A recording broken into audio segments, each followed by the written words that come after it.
Selamat siang, saya akan menjelaskan tentang etika profesi sistem informasi.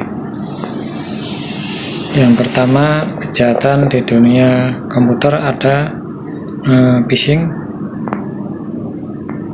Phishing di sini adalah upaya untuk mencuri informasi pribadi seperti username, password, PIN, dan data kartu kredit melalui email, SMS, WhatsApp, atau situs web palsu yang menyerupai layanan resmi. Jadi phishing attack dimulai dari attacker ini contohnya mengirim email ke user. Nah, email di sini adalah email phishing. Kemudian user mengeklik email tersebut, mengisi password, username, dan lain-lain, termasuk data-data yang penting seperti PIN. Nah, kemudian akan dikirim ke attacker. Jadi yang diisi adalah email palsu. Nah, si attacker ini setelah mendapatkan kode-kode yang penting akan membuka web yang asli. Nah, contohnya di sini ada link bank palsu, pesan hadiah undian, login media sosial yang palsu, dan lain-lain. Penanggulangannya bisa melalui melaporkan sistem phishing kepada penyedia layanan atau pihak berwenang, memblokir memblokir akun pelaku, mengganti seluruh password yang telah bocor, dan lain-lain. Pencegahan. Phishing masih menjadi kejahatan yang paling sering karena memanfaatkan kelengahan user. Oleh sebab itu, yang pertama selalu memeriksa alamat website sebelum login, mengaktifkan autentifikasi 2 faktor, tidak mudah percaya terhadap tautan dari nomor yang tidak dikenal, dan meningkatkan literasi digital masyarakat. Kaitannya dengan Undang-Undang ITE, itu berkaitan dengan Undang-Undang Pasal 30 Undang-Undang ITE, karena pelaku berusaha memperoleh akses atau mengambil informasi elektronik milik orang lain secara tanpa hak atau melawan hukum. Sanksinya di sini pasal 46, yaitu pidana penjara 6-8 tahun atau denda hingga 800 juta tergantung pada jenis pelanggarannya. Yang kedua, hacking. Hacking merupakan tindakan mengakses sistem komputer atau jaringan tanpa izin untuk memperoleh data dan mengubah sistem. Hacking dapat dilakukan untuk tujuan yang sah, misalnya pengujian keamanan, maupun untuk tujuan melanggar hukum, seperti mencuri data atau merusak sistem. Contoh kejahatan hacking: 1. Meretas akun media sosial, membobol server perpustakaan, mengakses database pelanggan. Penanggulangannya: memutus akses pelaku, memperbaiki celah keamanan, melakukan investigasi forensik digital. Pencegahannya: sebagian besar kasus hacking terjadi karena lemahnya sistem keamanan organisasi.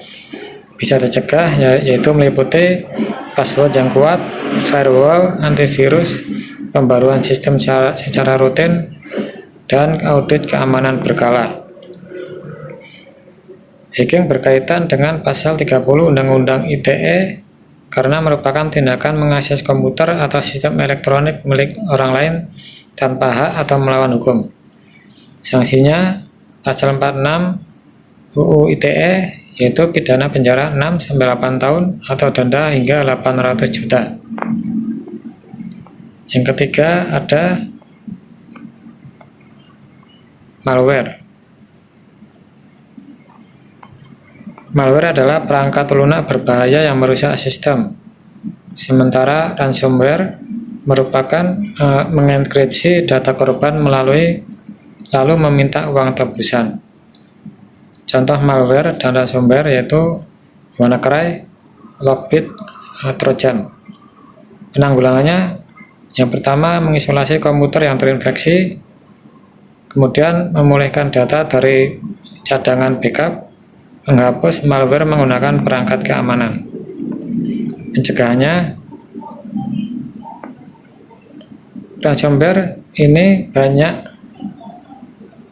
pengguna yang mengabaikan pembaruan perangkat lunak. Jadi pencegahannya yaitu update sistem operasi, backup data secara rutin, antivirus yang selalu diupdate, dan tidak membuka lampiran email sembarangan.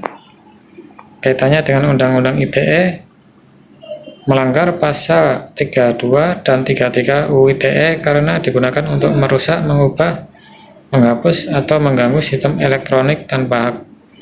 Sanksinya diatur dalam pasal 48 dan 49 UU ITE dengan ancaman penjara hingga 10 tahun atau denda hingga 10 miliar.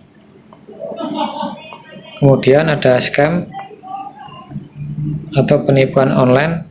Ini merupakan tindakan penipuan yang dilakukan melalui internet atau media elektronik dengan tujuan memperoleh keuntungan secara ilegal seperti mencuri uang, data pribadi, atau informasi penting milik korban.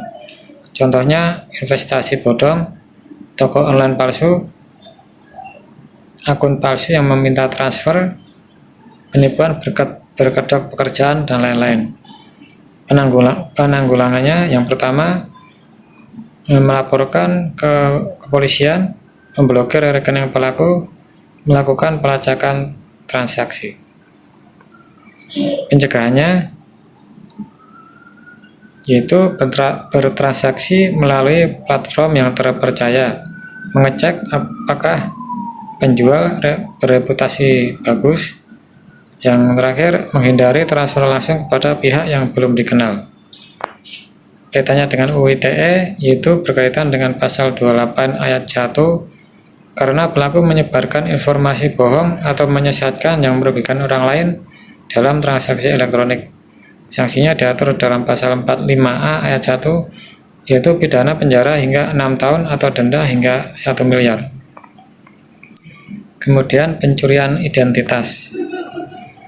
Pencurian identitas ini yaitu tindakan mengambil, menggunakan, atau menyalahgunakan data pribadi seseorang tanpa izin untuk melakukan penipuan, mengakses akun, atau memperoleh keuntungan secara ilegal. Contohnya menggunakan KTP orang lain, membuka pinjaman online atas nama orang lain, mengambil alih akun digital. Penanggulangannya, menghubungi instansi terkait, mengganti seluruh password, memblokir akun yang disalahgunakan. Pencegahannya, tidak membagikan data pribadi sembarangan, menggunakan password berbeda untuk setiap akun, mengaktifkan autentifikasi 2 faktor. Kaitannya dengan Undang-Undang ITE pasal 30, karena pelaku dapat mengakses sistem elektronik atau akun orang lain tanpa hak untuk memperoleh data pribadi. Sanksinya pasal 46 UU ITE dengan ancaman pidana penjara 6-8 tahun atau denda hingga 800 juta sesuai tingkat pelanggarannya. Sekian, terima kasih.